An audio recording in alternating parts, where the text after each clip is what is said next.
So let's start in Genesis 12 with the Abrahamic covenant that puts together a people, a land, and a promise to the world.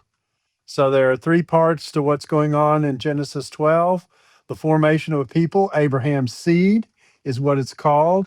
And it's a corporate element, primarily, if you read the Torah, because it's like the dust of the earth, the sands of the sea, and the stars in the sky. And the latest I checked, there isn't just one piece of dust, there isn't just one star.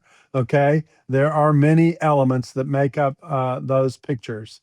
And then you have the land. He was going to give them a land in which to dwell, hopefully in peace one day. That's the second part of the promise. And then through that seed, the world was going to be blessed. That's the third part of the Abrahamic promise. We come to the Mosaic covenant. I don't call this a covenant of promise. I call this an administrative covenant. This is how the people of God were supposed to live before God and to represent him in the world. And so the Mosaic covenant is about how the nation of Israel gets organized and how it is supposed to live, and the various practices that make it distinctive, particularly from the polytheistic cultures that surrounded Israel. The next covenant is the Davidic covenant, which we'll be talking about. It's primarily a covenant about a king, a dynasty, the Davidic dynasty, the Davidic line.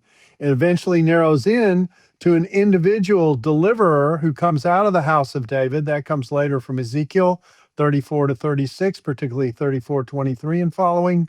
And that will be what we'll be talking about in a minute. And then the new covenant, which I take will be a show down the road, has primarily to do with the idea of the forgiveness of sins and the idea of writing the law on the heart, or again, using the picture of Ezekiel, I'm going to wash you clean. I'm going to put my spirit within you.